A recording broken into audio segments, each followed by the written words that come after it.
Back in 2018, Nintendo and Universal Pictures announced that they'd be working together to produce a new Super Mario film, animated by Illumination. You know, the Minions?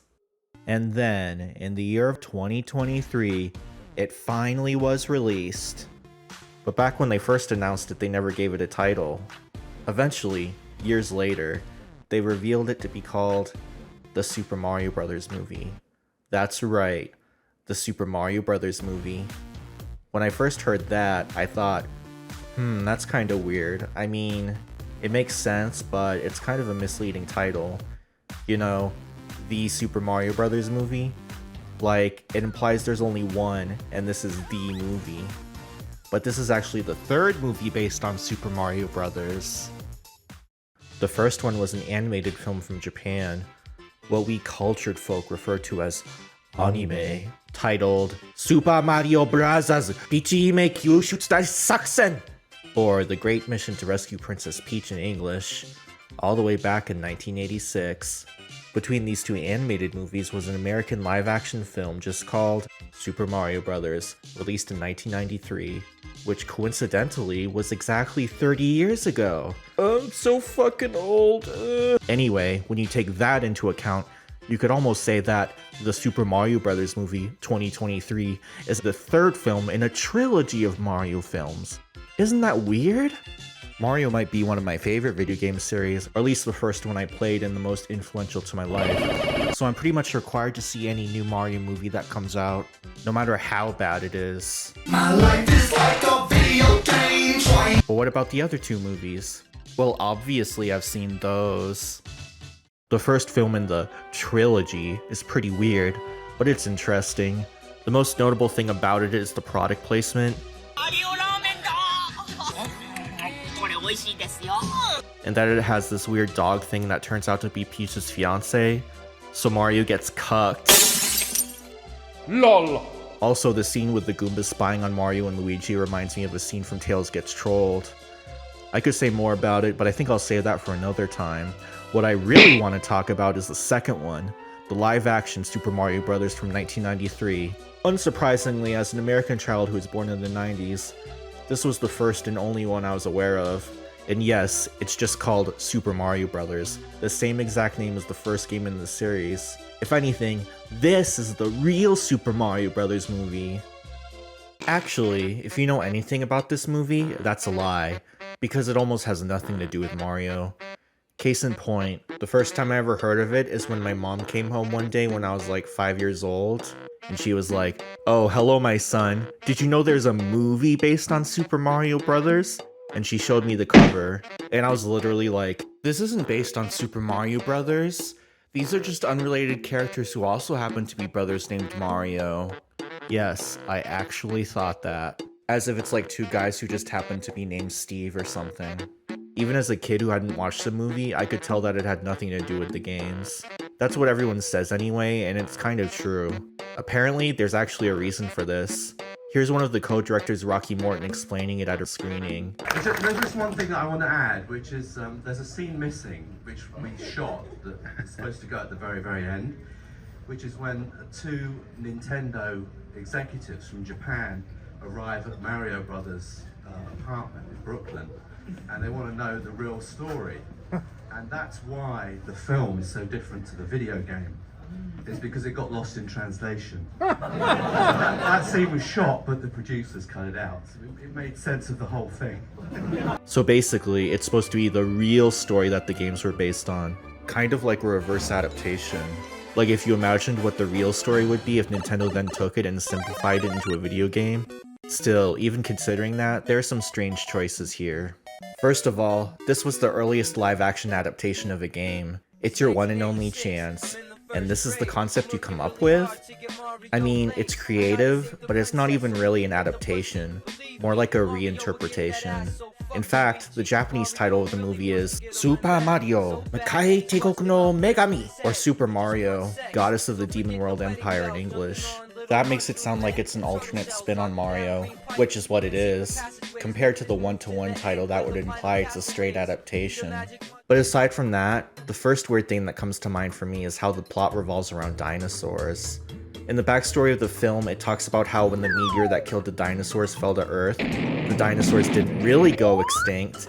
Instead, they got sent to a parallel dimension where they evolved into reptilian humanoids at the same time that mammals evolved into humans in our world, which is kind of a weird concept for a Mario movie.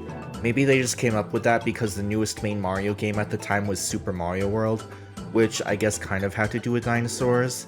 It took place in Dinosaur Land, and Yoshi is kind of like a dinosaur or a dragon, and there are like dinosaur enemies in the game, but that's about it. It wasn't really a major aspect of the game, let alone the whole series. And obviously the whole dinosaur evolution concept was completely made up for the movie too. Others have pointed this out, but maybe it had to do with the obsession with dinosaurs that was going on around the time, in the late 80s and early 90s. We had The Land Before Time, the song Walk a Dinosaur, which is actually in this film, Jim Henson's Dinosaurs, which is a masterpiece. Honey, I'm home. We Are Back, A Dinosaur Story, Power Rangers, Barney the Dinosaur, Joy to the world that Barney's dead. I barbecued his head. Don't worry. and another movie about dinosaurs that came out a few weeks after the Mario one. Still, adding it to Mario was pretty random, but whatever, let's go with that. Despite all the dinosaur shit, Mario and Luigi are still Italian plumbers from Brooklyn, which was the established origin story in most Mario media at the time. All right, come on in. You're an Italian plumber from Brooklyn. Even though they're played by Bob Hoskins and John Leguizamo, who are English and Colombian respectively, and not Italian. It doesn't really matter though, because they work well together. Actually, most of the actors in this movie are pretty good, but apparently it was such a miserable experience to work on that the actors were all drunk on set 24/7. Honestly, that just makes it even better. I also love this quote from Bob Hoskins. The worst thing I ever did, Super Mario Brothers, it was a fucking nightmare. The whole experience was a nightmare. It had a husband and wife team directing whose arrogance had been mistaken for talent. After so many weeks, their own agent told them to get off the set. Fucking nightmare. Fucking idiots. As you can probably guess, production was quite troubled and chaotic for many reasons, which most likely contributed to how strange the final result was. There's a lot of info about the making of the movie out there, so if you're interested, I'd recommend that you look into it yourself, since other people have gone into way more detail about it than I could. I'm just gonna discuss the film itself here, for the most part. This motion picture is also unique in that instead of the brothers being almost the same age, or twins, Luigi is like 20 and Mario's a bit older, probably in his 40s. It's implied that their parents died when Luigi was young, so Mario raised him. For some reason, it's commonly believed that they aren't brothers in this adaptation, Come on, breathe in, big brother. We'll get there. but father and son. This is probably a misinterpretation of one of Luigi's lines, where he says Mario's like a father to him. He's been my mother my whole life. Hey. All right, my father. My father. He's been my father. But people took this literally, because they're stupid, I guess. You're stupid! But yeah, even though the age gap between them is a lot wider, their heights are basically the same as in the games, with Mario being the shorter, wider brother, and Luigi being the taller, skinnier brother. Though Luigi doesn't have a mustache. And Mario is balding. At least Luigi is wearing a cap throughout some of the movie, but on the other hand, he wears red instead of green most of the time. Oh well, you can't win them all. Oh yeah, another difference is the brothers' personalities. This wasn't as fleshed out in the games at the time, but eventually Mario became the more confident of the two, while Luigi's a bit more timid. In this movie, it's basically the opposite, as Luigi is the young, rash one, and Mario is the old, cautious one. Though later in the film, Mario does become more courageous. In fact, that's sort of an ongoing theme. Luigi is always hopeful and always tells Mario to believe in miracles, I thought you didn't believe in miracles, Mr. Tough Guy, huh? and to trust the fungus, Trust the fungus. while Mario is cynical and tells him he's full of shit. I got 2 words for you. Impossible. But by the end of the movie, Mario finally comes around and says he believes. I believe. Personally, I think Parappa the Rapper ripped this off. Anything's possible, Mario. You just gotta believe. The last thing I want to mention is one thing this film is famous for, which is revealing what Mario and Luigi's last name is. Name, Mario. Last name. Mario. because they're the Mario Brothers. Side note, but in all my years watching this film, I never noticed that lady in the background who's like massaging his back with her heels. Anyway, There's three. There's Mario and Luigi Mario. Mike! Up these Marios around the side. some people think the whole Mario being their last name thing is really stupid, but it makes complete sense to me. Why would they both be named after only one of the brothers' first names? When I was a kid, I made up my own Mario fan games by drawing maps of the levels on paper, and one of them starred me and my sister, which I called Super Cube Siblings. It wouldn't make any fucking sense to call it Super Missing Siblings. You know what I mean, man? Eventually, Shigi Miyamoto even admitted that Mario is their real canon last name, after going back and forth on it a few times. Is playing a really tough one. So you can't argue with that. So anyway, back to the plot of the film. Mario and Luigi are down on their luck and struggling in their plumbing business, getting beat out by the corporate plumbing company owned by Scapelli, who's probably a mob boss or some shit, and also looks at women very creepily. While this is happening, the dinosaur dimension has devolved into a dystopian society centered around the city of Dinohattan, which is never mentioned by name in the film, but appears on various signage if you pay close attention.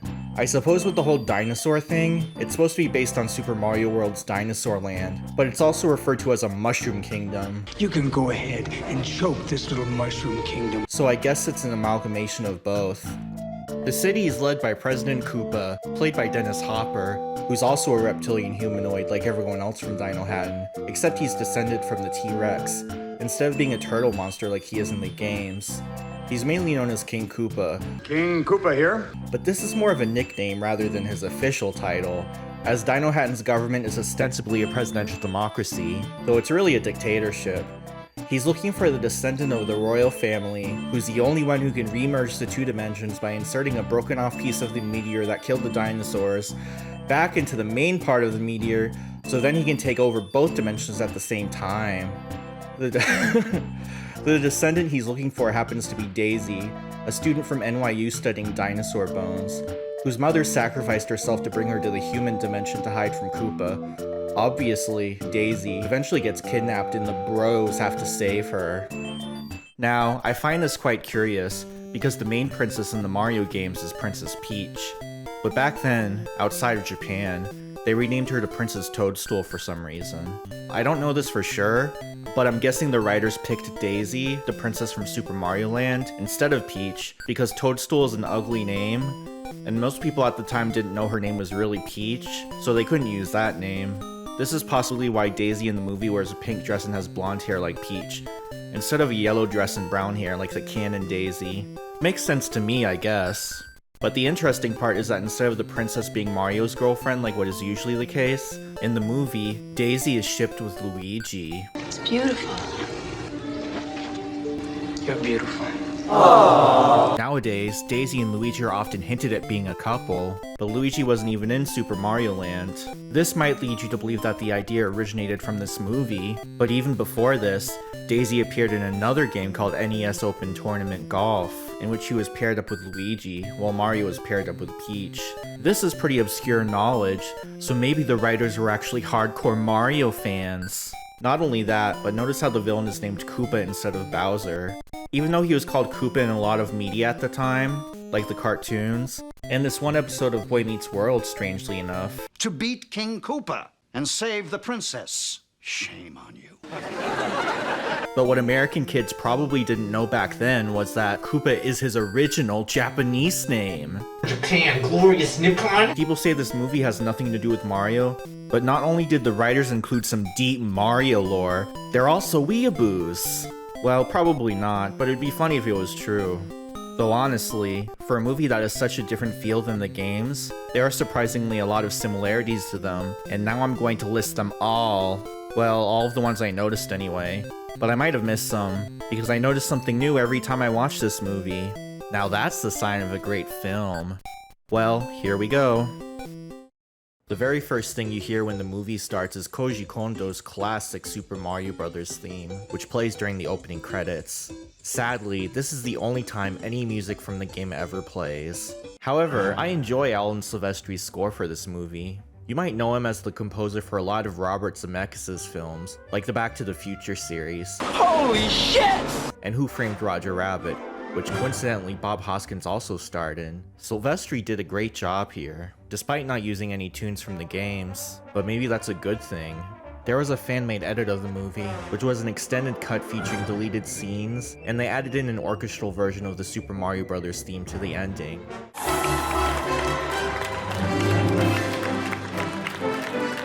Weirdly enough, I find this doesn't fit at all. The feels of the video game world and the movie world are so different. I find it jarring to have them mixed like that. The very second thing we see is a computer-generated opening explaining the backstory, featuring talking dinosaurs. I guess the filmmakers were trying to give the impression of a video game, but it doesn't really look like any Mario game in particular. The art style kind of reminds me of an older PC game more than anything. Fun fact, this part is narrated by Dan Castellaneta, doing a Brooklyn accent, I think. He's most known for playing Homer Simpson and this guy in Space Jam. Honey, will you just let me watch the game? Barkley's killing us. This next point probably seems obvious, but for completion's sake I should bring it up anyway, which is the idea of Mario and Luigi being plumbers. Mario Brothers Plumbing. This comes from the original Mario Bros. Arcade game. Nintendo is known for usually coming up with gameplay ideas first and then filling out the plot details later, which is what happened here. The game was designed around fighting creatures coming out of pipes underground, so they decided it would take place in the sewers of New York, and made the Mario Bros. Plumbers. Though they don't actually do any plumbing in this game, or any other game for that matter, except for this one part in Mario & Luigi Superstar Saga for the Game Boy Advance, and fixing this pipe in 3D World I guess if that counts. But they're plumbers in most of the adaptations including this one, so yeah. Oh man, this next part is a really epic reference. You know, I read that sea turtles navigate thousands of miles on instinct. Not in New York traffic, they don't. You know, turtles like the Koopas in Mario? Koopas. Actually, they usually don't go in the water, and they're not sea turtles. Yeah, never mind, that one's probably a stretch. Sorry. Next, we have Mario's girlfriend in the movie, Daniela. Daniela? For a while, there was a rumor going around that she was based on Pauline, Mario's first girlfriend from Donkey Kong, and that her full name was Daniela Pauline Verducci. This never really made sense to me. At a glance, it might seem that way because they're both sexy. But Pauline's modern design wasn't introduced until Donkey Kong 94, which came out 1 year after this film. Before that, she mostly just looked like this. Also, if she was supposed to be Pauline, why not just name her Pauline? Daniela. I promise to take it to WrestleMania. Well, I've got some exclusive inside info that should put this all to rest. The guy who runs the Super Mario Bros. Movie archive, the premier source for info about the Super Mario Bros. Movie, the real one, DM'd me personally and said they just made it up to tie into their unofficial sequel comic. So yeah, it's bullshit. This is bullshit. That's bullshit. Okay, this one is pretty weird. Koopa's henchmen in the movie are his cousins, named Iggy and Spike. In the games, Iggy is the name of one of the Koopa kids, who were considered Bowser's relatives at the time, specifically his kids, so that kind of works. But Spike? Spike? People think that it comes from this enemy, but it's such a generic name that who really knows to be sure. Their Japanese name is Gabon, but looking at the Japanese version of the Mario movie doesn't really help, because all of the names are exactly the same as in the original English version. For example, Toad in Japan is Kinopio, and Goomba is Koribo, but in the movie they're still called Toad and Goomba, even though Japanese people probably wouldn't know what those names are referencing. I noticed it with other things too. It seems that a lot of the time, when Japanese media is adapted in another country and then brought back to Japan, the characters keep their foreign names. Another example that comes to mind is the Castlevania cartoon, which even in Japan, calls Trevor Belmont Trevor instead of his Japanese name, Ralph. Why is this? And is it the case all the time? I don't know. So near the beginning of the movie, after Daisy gets kidnapped by Iggy and Spike, they go through the tunnel containing the portal to Dinohattan as Mario and Luigi chase them. Turns out the portal is a rock wall that you just jump into and come out the other side. Sound familiar? Yes, this is exactly like the paintings in Mario 64. Dinohattan is in a desert, and Mario 64 has a desert level too. How do you get in there? By jumping into a solid wall, just like in the movie. Of course, this isn't an intentional reference, since Mario 64 came out after the movie, but maybe the developers of Mario 64 were inspired by it.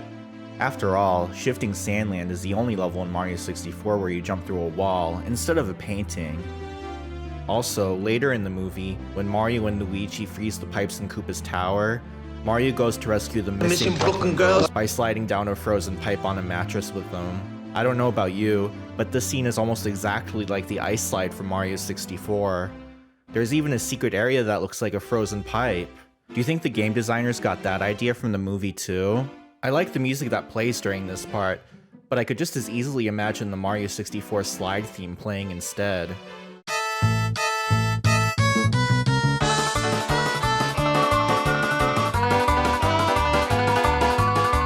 It wouldn't be the first time that content from a game adaptation made it back into the games it was based on.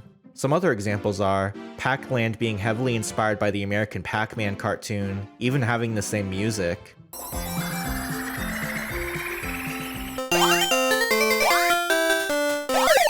Donkey Kong 64 featuring Crystal Coconuts, based on the Crystal Coconut from the Donkey Kong Country cartoon that came out earlier. Here comes Donkey Kong! Donkey Kong Country, Legend of the Crystal Coconut! And this one scene from Resident Evil 4 that's very reminiscent of a scene from the first Resident Evil film. There are probably others, but these were the first ones that come to mind for me. Unfortunately, the Mario ones are a lot less clear-cut than these. And don't try to tell me, oh, nobody at Nintendo even saw this piece of shit movie, they hate it. When not only did Miyamoto go to the premiere with Takashi Tezuka, he even had posters of the movie outside of his cubicle in the 90s. No joke. Now, I'm not saying the movie was definitely an inspiration. In fact, if I had to guess, it was probably a coincidence, or maybe some kind of subconscious influence. It's fun to think about though. On a related note, I always assumed that the song that plays during the frozen pipe slide was made specifically for the film, but when doing the research for this video, I discovered that it was instead an original track by Joe Satriani, and later featured on his album Time Machine. It always stood out to me because I thought it sounded like an actual video game song compared to the rest of the soundtrack. The most recurring type of reference are the various signs throughout Dinohattan, most often being the names of Mario enemies. The one that appears the most is Thwomp, which is the brand of stompers in the movie, basically jet-powered shoes that let you jump really high. Going with the idea that this is supposed to be the real story the games were based on, this would be the explanation for why Mario and Luigi jump so high. Later in the film, you can see the whole Thwomp logo, and it even has an actual Thwomp on it, which you can also see on the bottom of the shoes in the concept art. Also, the cartridges that power the stompers look like bonsai bills. In the main square of Dinohattan, there are a bunch of other signs with the names of enemies besides Thwomp. They are as follows: Hammer Bros, which is the name of a tattoo parlor, Bullet Bills, Fire Snake, Lil Sparky, Fry Guy, which is a brand of flamethrowers in the movie, Boo Diddley, which is what boos were called in Super Mario Bros. 3, though it's spelled slightly differently here, Rotodisc, and Ostro. During the car chase, there's another Ostro sign, as well as Rex, spelled with 2 X's. In addition, there's graffiti that says Toad and Shy Guy. A location visited later in the film is called the Boom Boom Bar, named after the fortress bosses in Mario 3. Inside of the bar, there's a sign for Wiggler, which is a brand of malt liquor. You can see more ads for it on this taxi and on this building.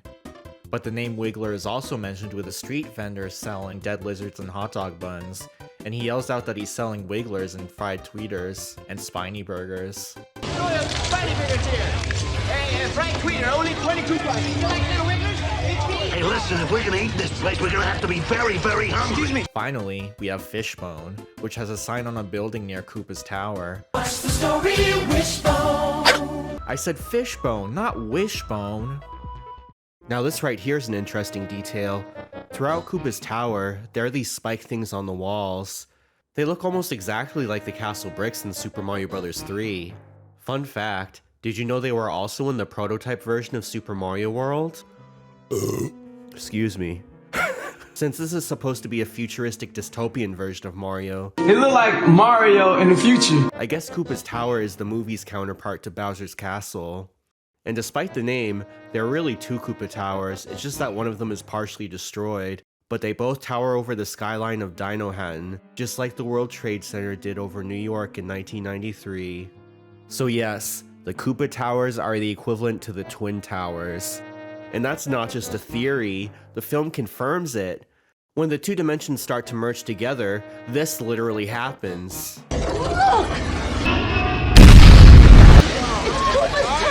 Those guys will do anything for publicity. Okay, the part with the plane and the explosion was added by me, but the rest is actually real. Even without my edits, it's creepily reminiscent of 9/11. There's even a plane flying between the two buildings as they're getting destroyed. Weird. You can see the Twin Towers in other parts of the movie too. I'm curious, but what do the younger generations think when they see the towers in old movies? Does it remind them that the movie's old? Do they feel a wistful yearning of a bygone era? Personally, it makes me sad, but that's another sign of a great movie. It makes you ponder about the meaning of life and shit. I think this film should be studied in philosophy classes. Anyway, you know how in Mario when you get hit by spikes and die? And how a lot of enemies have spikes on them? That's represented in this movie by the fact that some of the outfits and uniforms in Dinohattan are adorned with spikes. Even Daisy's mom. Hey, lady, what are you wearing? Another character who wears something like this is a lady named Big Bertha. You can't explain. Wait, I don't remember this character from Mario. Well, epic Mario lore masters already know this, but this was the old name for the giant Cheep Cheeps in Super Mario Bros. 3. Actually, for some reason, Nintendo of America decided to give two different names to the giant Cheep Cheeps. The one who jumps out of water and tries to eat you was Boss Bass, and the one who shot out baby fish underwater was Big Bertha. Wow, the one with kids has a female name, how sexist.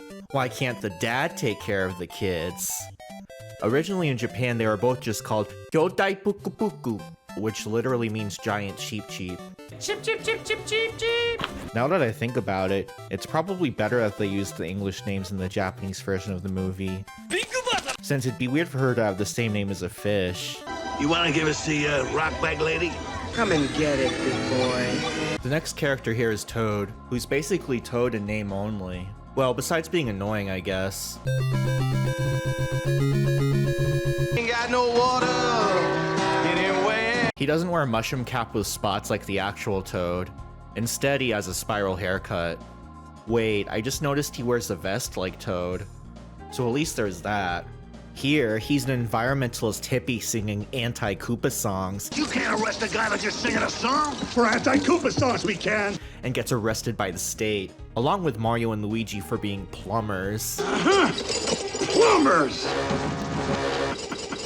I always found it amusing how when Iggy and Spike tell Koopa plumbers took the meteorite, The plumbers took it. he sets off a plumber alert, like it's some official thing they already have. Plumber alert. Also, the way Dennis Hopper says plumbers here is really funny. Plumbers. In fact, they say plumbers a lot in this movie. It's almost like a catchphrase. Plumbers. Plumbers. Plumbers! Plumber! Plumber! Plumbers. Plumbers, plumbers, plumbers. Plumbers. Plumbers? Plumbers. Plumbers. Plumbers. Plumber! Plumbers! Plumbers. I'll kill that plumber! That almost reminds me of another villain from a video game adaptation. I hate that hedgehog! Anyway, back to Toad. He eventually gets put in the de-evolution machine and de-evolved into a Goomba, which in this universe are large reptilian goons rather than mushrooms. It's kind of a stretch, but you could say it makes sense Toad turns into a Goomba, since they're both mushrooms in the original Mario canon, but then again, they're separate species who don't turn into each other. I don't know where I'm going with this. But even as a Goomba, he still gets his little harmonica and helps out the Mario Brothers and Daisy throughout the film. Surprisingly, or maybe not, I like Toad more as a Goomba than a human. He's so cute. There are two types of Goombas in the movie. Ones with round heads like Toad's, and ones with lizard-like heads. People think the latter are supposed to be based on Koopa Troopas, but I don't think this is ever said for certain. I like how this one's tongue is coming out of a hole in his mouth. Actually, there are 3 types of Goombas. I just noticed this one with a snake for a head. Cool! Now, you might think, why does Koopa turn people into Goombas if they're stupid? See you later, alligator. Well, he says it himself here. This Toad? Yes. Loyal, lethal, stupid. It makes sense if you think about it. Dumb brutes who follow orders without question would make much better soldiers than the average human. Go Goomba! Join the Goombas!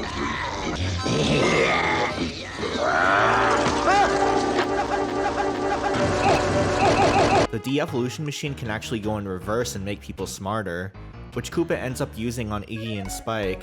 This was probably as a last resort as he was getting fed up with their stupidity. If I could just make you idiots smarter, you won't screw up this time. But it backfired on him because they became so smart they eventually realized he's a fascist dictator. Fascist! Oppressor of the proletariat! Guy in charge. Kill them! In other words, they became woke. Fucking pronouns! No, not that kind of woke. This kind. I am awake. What? Princess Daisy! We've always been your loyalist supporters! Oh wait, never mind. Apparently they didn't turn woke and were actually against Koopa this whole time. Well, maybe they're just lying to Daisy to save face, or they're actually telling the truth, and they just never said anything until now because the evolution machine changed something in their brain that allowed them to finally denounce the Koopa regime. To the downfall of Koopa! The sooner, the better! Like many great masterworks of history, it's up to the viewer's own interpretation. Man, this movie is deeper than I thought. Oh yeah, there's also the weapons. In Dino Hatton, instead of using guns, they mainly use flamethrowers that shoot fireballs. Going with the whole idea that the games were based on the real events depicted in the movie, the flamethrowers would be the origin for the fireballs that both the enemies use, and the Mario Brothers themselves when they get power-ups. Speaking of which, throughout the movie, Mario and Luigi find power-ups in the fungus, specifically a mushroom and a bob-omb. Look, another one! You're joking. Not another one? Stop fiddling with the fungus and let's get out of here! The mushroom in this movie is more like a shield rather than making Mario bigger, though in the games being big gives you an extra hit, so you could consider it a shield in that way. Same with the one-up mushrooms giving you an extra life, or an extra man as the kids used to say. As for the bob-omb, it's surprisingly one of the most accurate depictions to the original games. Also, if you watch the movie in HD, you can tell that they made the bob-omb look like it's walking by pulling it along on a string. Maybe the filmmakers didn't expect that would ever be watching it in such high clarity. Here's another one. When Mario and Luigi get into the car to escape the police station, Luigi has to figure out how to start it, which he does because he sits on his butt all day playing video games. Cause from sitting on my butt all day playing video games. The monitor in the car shows a question mark block, which is an obvious reference to the ones in Mario. To me, it always looked specifically like the one from Super Mario Land. You can even imagine Mario walking to it and hitting it himself. Then, at the end of the car chase scene, they go into the tunnel, and you can see signs that say it leads into the Koopahari Desert. Not sure if this was intentional, or if it's another thing that's named after Koopa like a lot of stuff in the city, but this is what the Nintendo Power Strategy Guide of Super Mario Bros. 3 called World 2, though that name isn't used anywhere else. Usually it's Desert Hill or Desert Land. Desert Land! Quiet! Of course, the name Koopahari is based on the Kalahari Desert, which exists in real life, and also inspired the name of the Kalamari Desert from Mario Kart 64, but that's another coincidence, and it's not even called that in the original Japanese version. This part is unrelated to the original games, but since I'm already talking about the car chase, I might as well mention it here. I found it intriguing how the cop car actually has a GPS system. Remember, this was in 1993, several decades before they became commonplace in real life. The cars also run on an electric grid, and this was obviously before electric vehicles too. Believe it or not, this wasn't just a random decision by the filmmakers. Apparently in Dino Hatton, fossil fuels are considered sacred, based on the real-life myth that fossil fuels came from dinosaur fossils. Oil. So the vehicles run on electricity instead. This is just one example that shows they put more thought into the world of the movie than most people realize. Very interesting indeed. And then there's Yoshi. Yoshi!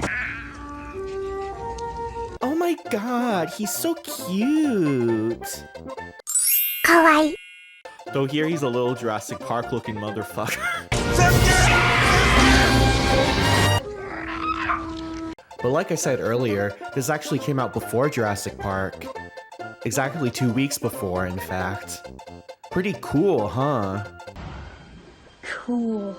Also, the animatronics on Yoshi are really good. This heart-stealing creature is capable of 64 separate movements and operates with no less than 9 puppeteers. He even uses his tongue. Yoshi, use your tongue! You know, I kind of just realized there's really no point to him being in the movie other than to say, look, it's Yoshi. Oh well. Guess we're both prisoners here, huh? At this part, when they sneak back into the city with Iggy and Spike, there are these garbage guys with masks. People call these Sniffits, like the enemies from Mario 2, and other games. I thought it was just another fan theory, but if you listen closely, they actually do call them Sniffits. Look, Sniffit! I can't believe I never noticed that before. Speaking of which, some people have said that these other characters are supposed to be Shy Guys, but I don't think that's the case. In the actual movie, they're called the Fungus Unit. The Fungus Unit! The Fungus is choking the city! They look badass though. The concept art drawn for them reminds me of Zero from Zero Escape. The Sniffit concept art is pretty cool too. Then when they go into the club to look for Big Bertha, the graphics on the screen look like the Bowser statue that's the entrance to the Valley of Bowser in Super Mario World. Somehow I was able to notice this even when I first watched it as a kid. Wow, I was so smart. That's funny. On the other hand, until literally just now, I never noticed this part where the screen shows Boo sprites from Super Mario World. Specifically, they remind me of these special Boos called Boo Buddy Snakes. But I don't know if that was intentional or not. Like I said before, I notice something new every time I watch this movie. If you think about it, this movie is like a Mario game itself, with many secrets hidden within. Yet another reason people don't give it enough credit. So sad. After that, they use the Stompers to escape the club. When the Stompers are activated, they make sound effects from the games when they're starting up. The last sound is unmistakably the one that plays when Mario and Luigi die.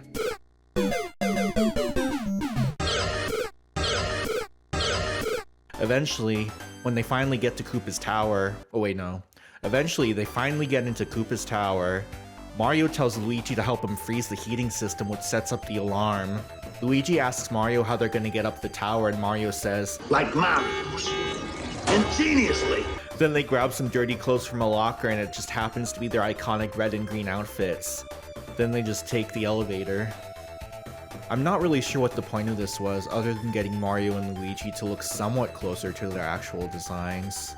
I don't know, strange stuff like this just makes me like the movie even more. But I do have a comment about their outfits. Why are they weird jumpsuits instead of just the overalls they actually wear in the games? It's not like denim overalls and shirts are like some wacky outfit that they had to make more realistic for the movie. They were already regular ass clothes. Bizarre. Anyway, even though it doesn't show much, I guess this part is the most like one of the games, with them going through the tower like a video game level. Especially this one part in the elevator shaft where they have to jump across a bottomless pit. Very Mario-esque. When Mario tries to jump but falls down, a fungus trampoline appears and makes a sound that sounds like it's from Mario. I don't know if that was on purpose or if they just used like a generic cartoon sound effect, but it is reminiscent indeed. Speaking of the fungus, I guess I should go into that too. It seems before Koopa took over the city, Ever since Koopa took over, it was ruled by a king who was Daisy's father. Your father. He was the first victim of Koopa's de-evolution machine. Koopa's first victim of de-evolution. And was eventually turned into fungus that spread all over the city. This explains why it kept giving the Mario Brothers items and made a trampoline for Mario to jump on. That's also just like the plot of Super Mario Bros. 3. where the kings of the land are transformed by the Koopalings into monsters and wild animals and shit. Hey, don't go down there, kid. There's all kinds of wild animals and shit. And then you need to get their wands so you can change them back. You can even see a scene after Koopa gets de-evolved into slime, in which the king is transformed back into a human, just like the scenes from Super Mario Bros. 3. But it doesn't make much sense, because no one ever used the evolution machine on him again to make him change back like you do with the wands in Mario 3. The only explanation I can think of is that Koopa and the old king have a psychic connection to each other, so when one is de-evolved, the other one re-evolves, and vice versa. Or maybe I'm thinking too hard about this. After Daisy finds the main part of her father's fungal body and contacts Mario and Luigi with the tower's computer system, it makes the 1-up sound from Mario. Also, this is another place where Dino Hatton's name appears, but it's misspelled. Oops! Then we have the climax of the film, in which Koopa prepares his Goomba troops to invade the other dimension. He managed to make handheld versions of his de-evolution machine that shoot beams to de-evolve people, which he plans to have his troops use on the mammalian humans. This is commonly known trivia of the film, but the de-evolution guns are really black Super Nintendo Super Scopes. The Japanese commercial for the Super Scope even had a tie-in with the movie.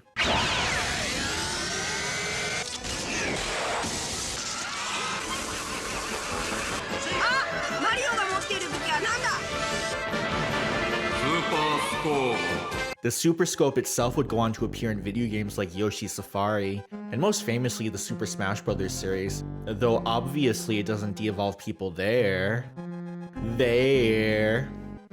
Whatever. So anyway, during the final battle, Koopa gets blown into this metal pot thing hanging from the ceiling, and the Mario Brothers shoot the Devo gun, as it's called, and de-evolve him into a dinosaur. The way he comes out of the metal pot thing is very reminiscent of the final battle of Super Mario World, when Bowser comes out of his Koopa clown car. I don't know if this was intended by the filmmakers, but personally, it always reminded me of that. Finally, we got the epic cliffhanger ending. Luigi's watching TV, then this happens. Mario, we're around the miraculous world. Come on, hurry up! Hurry up! Come on! Courageously crossed a dimensional bridge. I'd call them the Super Mario Brothers. Then all of a sudden, Daisy bursts through the door of the Mario Brothers apartment and says she needs their help. Daisy! It's hard to tell because it's so dirty, but she's in fact wearing the same jumpsuit that Mario and Luigi do in the later part of the film, except it's purple and white. But wait, that isn't the last scene. There's an even more epic post-credits scene that ties into the MCU. Check this shit out. Well, I must say we have a very exciting proposal. A video game based on your many adventures. What would you call it? The Super Koopa Cousins. This is probably a revised version of the scene the co-director was talking about earlier, but it makes even less sense because Iggy and Spike are in the Mario Brothers apartment, and the Super Koopa Cousins isn't a real game. But phew, I'm finally done. Those are all the similarities and references I noticed. Even though this is interesting, it's another common criticism of the film. Wow, it just has some minor allusions to the games, it still has nothing to do with them. Well, no shit, that's the point. It's supposed to be like a dark and edgy variation of Mario. Whether this is a good idea or not is up to opinion. Some people think it's dumb and lame, others think it's cool. I think it's a little bit of both, but mostly cool. The world that they imagined for this film is really creative. Same with the methods they used to make it. Like for instance, the main Dino Hatton set was built in an abandoned cement factory in North Carolina. It kind of reminds me how in Banjo-Kazooie, Bubble Gloop Swamp is outside, but it looks like it's inside. It's basically the opposite of that. I also appreciate that the movie was made during the era of filmmaking before CGI was getting overused, but it was still used somewhat, alongside practical effects, which still look good even to this day. Even the CGI still looks neat because it has a unique aesthetic compared to the type that's used nowadays. You know, looking at the behind the scenes footage makes me kind of sad, because they put so much effort into making this world come to life, only for the movie to be remembered as a piece of fucking shit! Even though I didn't hate it nearly as much as most people did, I still don't think it's perfect. I watched it enough times that I started to notice some plot holes.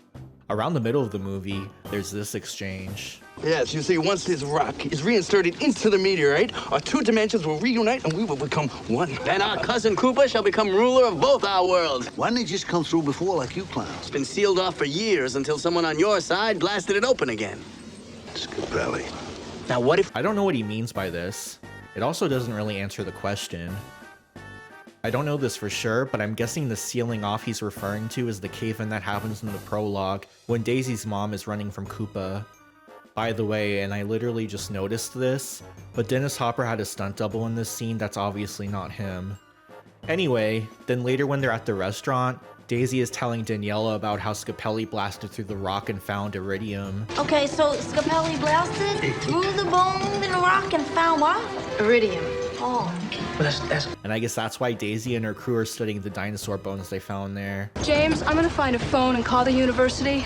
Alright. So then Spike and Iggy go through the portal to look for Daisy. But it doesn't explain why Koopa can't just go into New York with his army now if the portal is open. Maybe the Goombas are too big to fit. Or they'll fall down into the river near the portal. Here's another thing. When the Bob-omb is walking upside down on the ceiling, you can see that the bottom of its shoes have a Reebok logo and a British flag. And on my most recent viewing, I just noticed this guy who's wearing a Tasmanian devil jacket. Do you think he got it from the human world, or did the reptilians happen to invent Looney Tunes too? Same thing with the stuff on the Bob-omb shoes. There are a lot of questions like that I have about the movie. Like, do most of the people in Dino Hat know about the other world? Toad seems to imply they do. According to history, a long time ago, big meteorite came and blasted our universes into parallel dimensions. Yeah. But is it a regular occurrence to go back and forth? The humans don't seem to know about the dinosaur world, and the ones who do are treated like crazy people who think they saw aliens IRL. Oh, Mario, right now, a miraculous world, this guy just found out that he was in another dimension. We never know. The only thing miraculous. There are also a lot of characters in the film who say stuff to Mario and Luigi like, Are you boys new here in town? Lady, you boys ain't from around here, are you? Brooklyn! Koopa says their whole Earth just consists of this one city and an endless desert, so where else would they be from unless the reptilians know about the other world? This is making me think about the history of Dino Hat in general. Daisy's father was deposed, specifically in a military coup as it seems from Koopa's uniform in the prologue. I'm guessing he got turned into fungus a little more than 2 decades ago at the most, since he had to be around to get Daisy's mom pregnant. How is baby formed? How girl get pregnant? They need to do— And Koopa's whole reason for invading the human world is because they're running out of resources. Food, clean air, water. And as we established, the whole planet is a desert except for this one city. So how long has it been a shithole? Was it always this bad? Or did it just get this way after Koopa took over? Ever since Koopa took over. Maybe it previously was a green planet like Earth? If so, I don't know how Koopa was able to fuck it up this fast. If Dino Hat was always this bad, maybe Koopa really is the good guy. But if that's the case, I don't know how the reptilians would have been able to evolve in such a desolate environment. They would have died out. Either way, he definitely made it worse. Check out these signs that say litter here and do not use trash cans. The city also became overrun with fungus, aka Daisy's father after Koopa transformed him, which would also be his fault if that was a side effect of the transformation. But maybe Daisy's father did it on purpose like he did when he helped the Mario Brothers. If it's the latter, it's kind of fucked up that he would attempt to ruin his citizens' quality of life just so they'd be more willing to overthrow Koopa.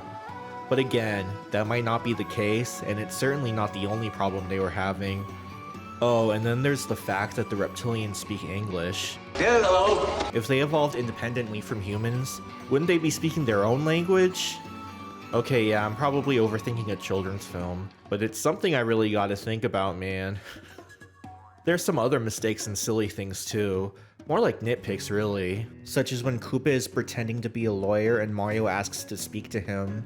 I guess he didn't see the dozens of signs outside with Koopa's face on them, or he has prosopagnosia and can't remember faces. And right after that scene when they're talking, Mario asks Koopa, What single-cell organism did you evolve from? And he says, Tyrannosaurus Rex, the Lizard King. Now, I hate school as much as the next sensible person, but even I have to admit that I did learn animals are not single-celled organisms in like 4th grade, let alone a giant-ass lizard. The last thing I want to go over is some aspects that didn't Make it! into the final movie. These were discovered from a VHS tape containing a rough cut of the film from December 1992. That's also where the fan edit I mentioned earlier got the deleted scenes from. First is the scene in the final cut where there's a poster that says the reward for finding the Mario Brothers is 2,000 coupons. Even though earlier in the movie, the Dino Hatton currency is referred to as Koopa coins. And there's a big coin reward, 2,000 gold Koopa coins. Clearly referencing the coins from the games. This is because, as the rough cut shows, they were called coupons. Koopa coins! I need Koopa coins, you lame house! Coupons! I need coupons, you ow! It seems that they changed it to Koopa coins later in production, but by that time I presume it was too late to change the poster. My assumption is that they felt it was still too different from the games, and that they needed to add another small reference. But I don't think it made too much of a difference, sadly. Also, they forgot to replace the street vendor's lines where he says he's selling stuff for 15 to 20 coupons. Hey, Frank Tweeter, only 20 coupons. But that's understandable since it's not very audible. I didn't even notice it until rewatching the movie for this video. So in a deleted scene after the bros arrive at the Riverfront Cafe, they're talking to Scapelli's plumbing goons. This was probably unnecessary, so I can understand why it was cut, but I found this part interesting. Our boss, Scapelli. You know him. Oh, yeah, I know him. I grew up with him. It reminds me of the backstory of Super Mario Land 2, which states that Wario has been jealous of Mario ever since they were kids.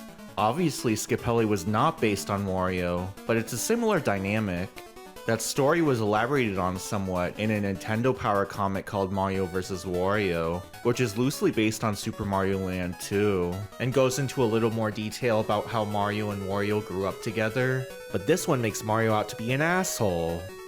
I first read this as an extra bonus chapter in the Super Mario Adventures comic, which also originally appeared in Nintendo Power. That's another great piece of Mario media. Maybe I'll talk about it some other time. But yeah, it's funny how Mario just mentions that him and Scapelli knew each other as kids, and then it never comes up again or is elaborated on. We need to get the directors Annabelle Jankel and Rocky Morton to come back to make a Mario and Scapelli prequel. Then again, maybe not. Speaking of Scapelli, there's another deleted scene related to when Luigi tells the missing Brooklyn girls to go back to the human dimension and warn everyone about the impending Goomba invasion. For some reason, they cut out the part where the Brooklyn girls actually warned them. All that's left is the 9/11 scene I mentioned earlier. Look! It's Koopa's tower! Those guys will do anything for publicity. When I was a kid, I was confused by this line. I was like, which guys? Does he mean Koopa doing 9/11 for publicity? And why is he treating that like some normal occurrence? But no, he was reacting directly to Daniela mentioning the Mario Brothers. And rescued by plumbers, right? Come on, Jake, this is a waste of time. No, not just any plumbers. The Mario Brothers! Those guys will do anything for publicity. Now that makes more sense. Then we have the scene where Koopa de-evolves Toad. After Mario and Luigi push Koopa into the chair of the de-evolution machine, some green slime appears suddenly on the ground, which one of the guards slips on. This is a remnant of a deleted scene in which one of the technicians for the machine sneezes, and Koopa, being a germaphobe, forces him into the chair and de-evolves him into slime.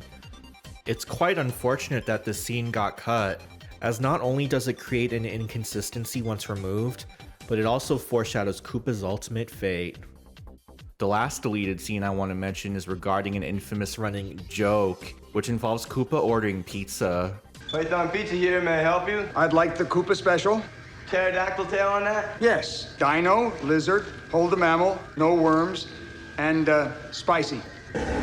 They keep alluding to the fact that he ordered pizza. Where's my pizza?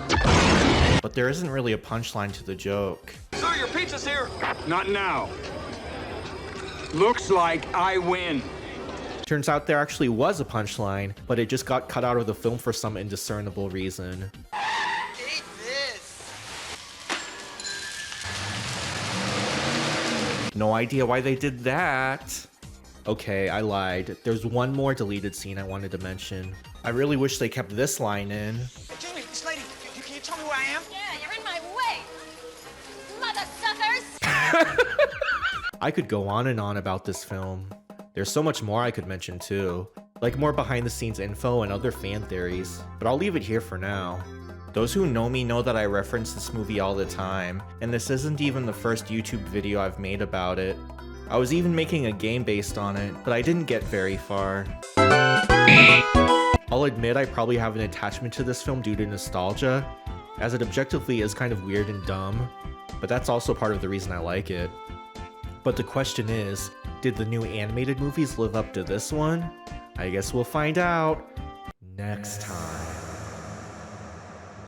Well guys, that's the video. I hope you all enjoyed. This is like my first real video, so please go easy on me. Oh, and special thanks to these people for believing in me and or inspiring me. And very special thanks to my wonderful Patreon subscribers.